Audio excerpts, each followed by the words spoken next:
자, 10번. 한국무역협회가 수행하는 업무 또는 서비스로 잘못된 것은 그 위임과 위탁 부분에서는 그 중에서도 무역협회가 제일 잘 나옵니다. 그러니까 무역협회는 적어도 최대한 정확하게 암기하고 계셔야 합니다. 보시면 답은 2번 이고요. 정확하게 암기하고 있으면 한 10초 만에 풀 수 있는 문제. 시간도 아끼고 답도 맞추고. 그러니까 답은 2번이고요. 그 무역협회가 위임받아 수행하는 업무를 살펴보도록 하죠. 한국무역협회는 전문무역상사의 지정 및 취소, 무역업 교육 고유 부호, 그리고 전산관리체계의 개발, 정보의 수집 분석.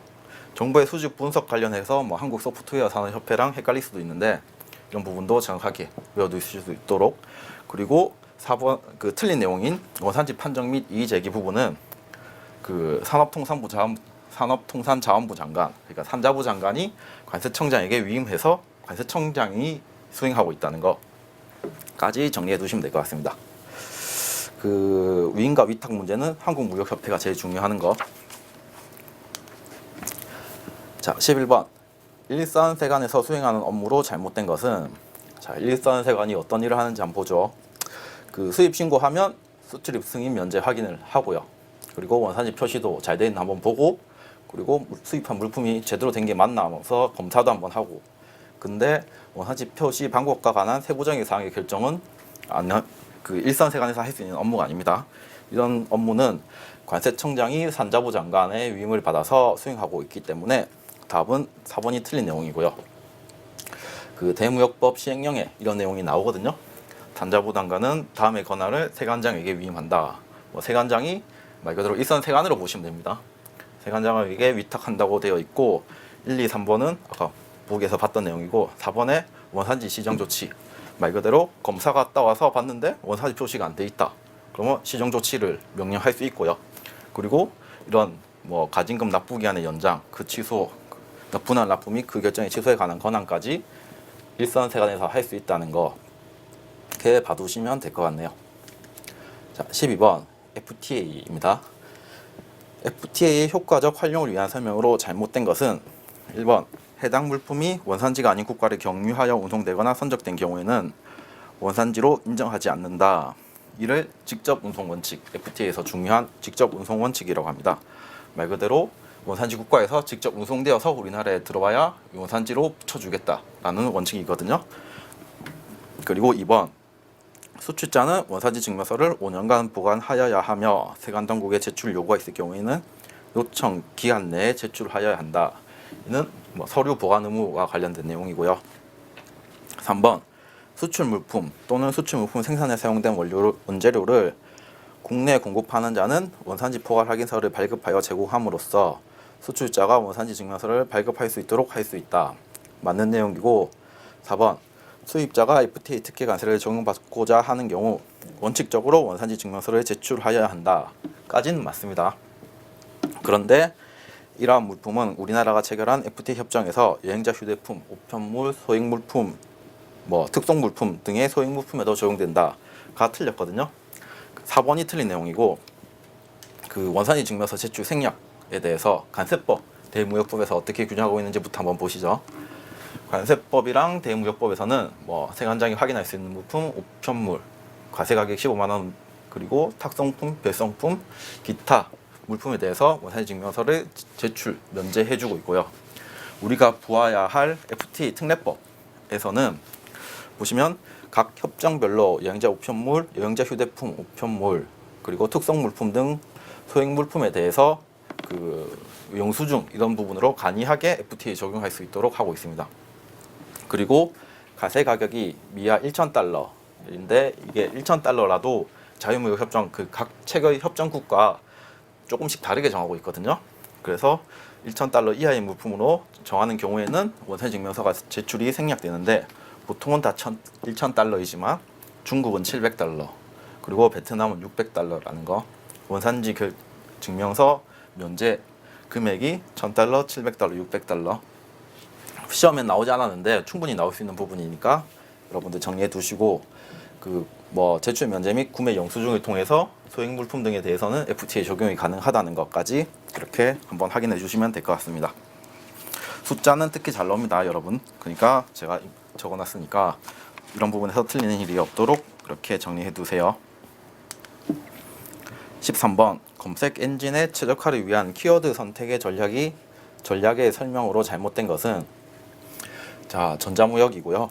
1번 보시죠. 일반적인 단어를 선택한다고 되었는데 1번부터 틀렸네요. 일반적인 단어는 키워드 선택 시 꼭 피해야 됩니다. 여러분들 뭐 키워드 선택할 때 뭐 식당 이렇게 검색하진 않죠. 예를 들어서 맛있는 식당이라든지 가까운 식당이라든지 이런 식으로 검색을 하지, 그런 식으로 일반적인 단어는 선택을 피해야 된다는 거. 그래서 답은 1번이 됐고요. 그 키워드 선택 최적화 전략은 보시면 모든 키워드를 동원하라, 뭐 복수형이라든지 동의어라든지, 그리고 일반적인 단어는 피하라고 되어 있고, 뭐 동적인 단어, 그리고 온라인 키워드 도구 리스트를 활용해 가지고 여기 보시면 경쟁자가 강한 키워드를 추가할 수 있겠죠. 이렇게 되면, 그렇게 되니까 그 전략 방법이 이런 4가지 정도 이렇게 정리해 두시고, 그리고 관련된 검색 엔진 최적화까지, 뭐 디자인 최적화, 컨텐츠 최적화, 타이틀, 메타 태그 최적화까지 이런 부분도 같이 한번 보시면 될 것 같습니다. 자, 14번 보시죠. 다음 중 소셜 미디어를 활용한 해외 마케팅에 대한 설명으로 잘못된 것은, 여러분들 소셜 미디어 하나쯤은 하시죠? 틀리면 안 되는 문제인데, 소셜 미디어랑 의견을 상호간에 공유하고 참여하기 위해 사용하는 개방화된 온라인 미디어 플랫폼으로 정의되며 구글, 알리바바, 이씨21 등의 개방된 플랫폼 역할을 수행하고 있다. 1번이 틀린 내용이네요. 뭐 구글 같은 경우에는 검색 엔진이죠. 뭐 네이버나 구글이나 뭐 다음이나 뭐 이런 거는 검색 엔진이라서 틀린 내용이고, 알리바바, 이씨21 같은 경우에는 무역 알선 사이트입니다.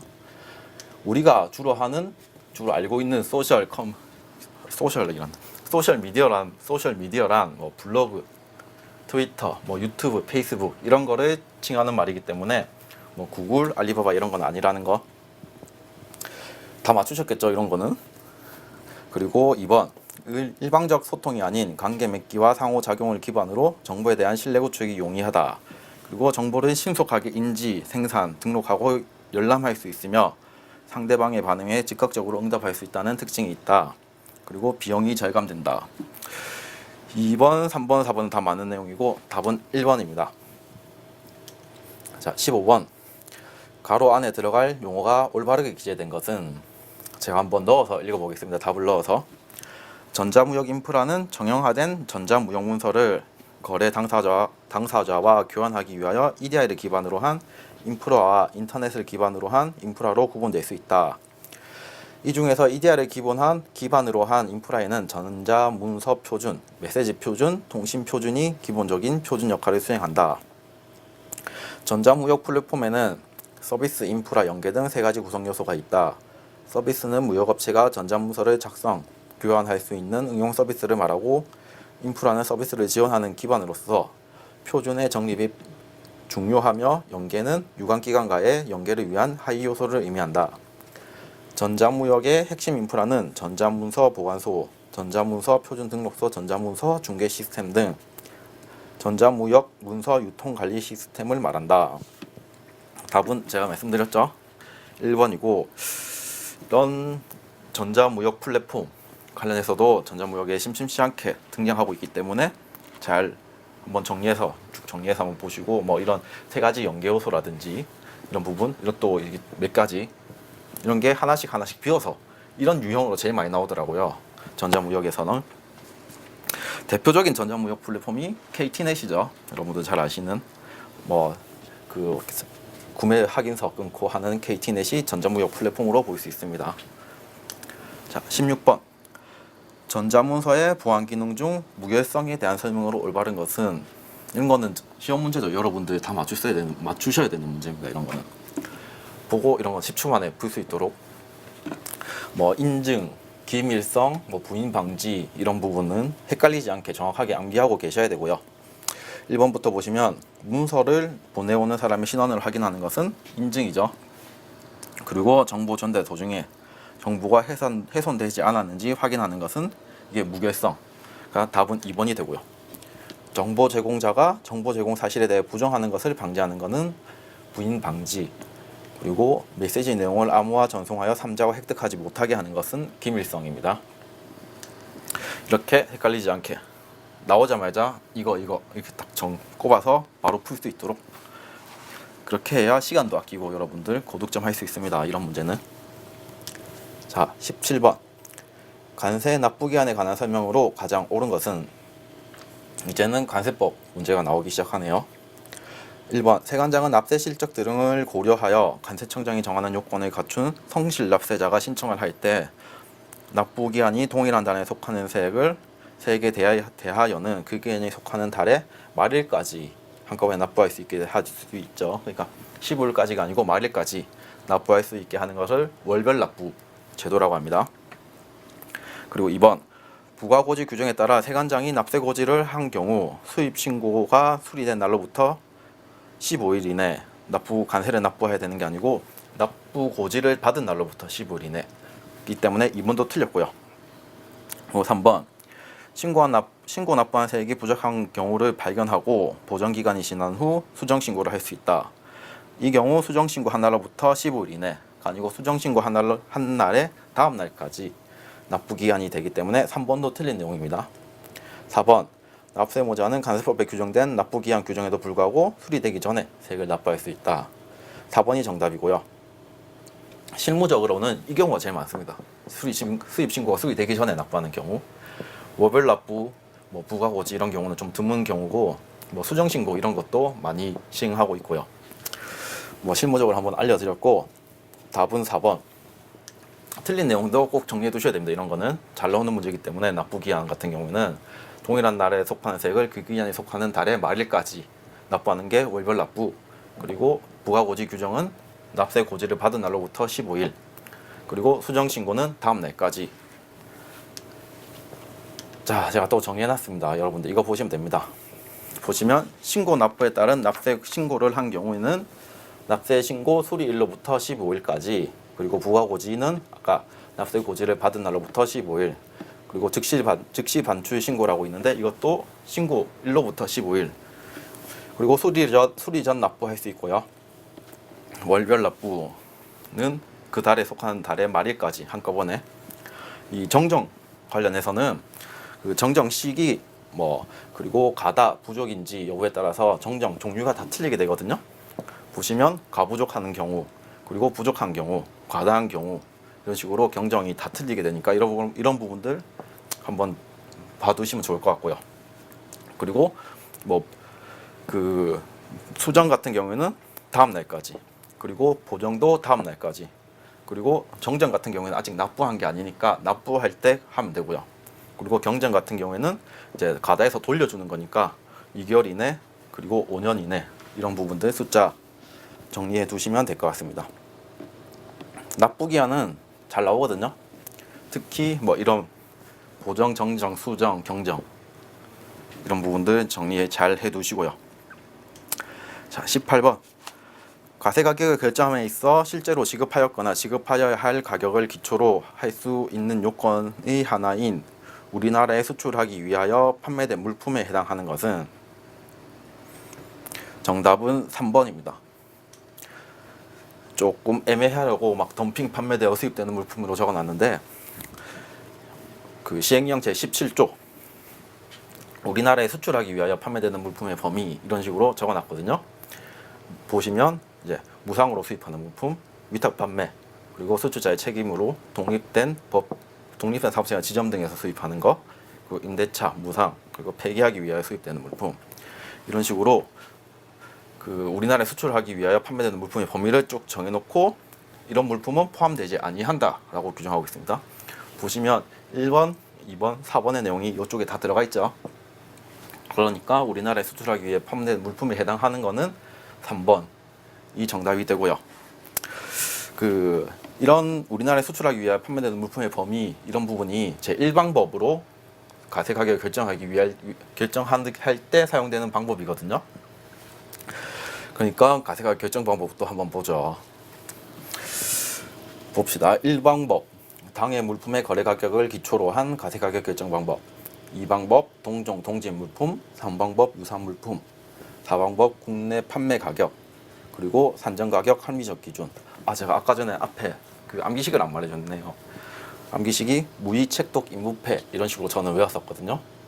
그런 식으로 암기식을 따가지고 외우시면 훨씬 더 쉬운 부분이니까 그렇게 한번 봐주시고, 가세가격 결정 방법도 암기식을 보시면 당동유국 산압이라고 제가 적어놨는데, 암기식이야 뭐 여러분들이 편한 대로 한번 따가지고 외우시면 될 것 같고, 이런 식으로 외우면 빠진 거 없이 정확하게 외울 수 있죠. 그리고 납세 모자의 요청이 있는 경우에는 5방법을 4방법에 우선하여 적용한다는 거. 순차적으로 적용되니까 1방법이 제일 먼저 적용되어야 됩니다. 이런 거는 다 알고 계시죠? 그 예를 들면 뭐 우리나라에 수출하기 위해 판매되는 물품이 아닌 거, 뭐 무상 물품이라고 하는, 무상으로 수입하는 물품은 우리나라에 수출하기 위하여 판매되는 물품이 아닌 것으로 보기 때문에 무상 물품 같은 경우에는 1방법이 적용될 수 없겠죠. 그래서 그 다음 순차적으로 2방법이 적용되고, 뭐 이런 식으로 한번 이해해 보시고요. 자, 19번.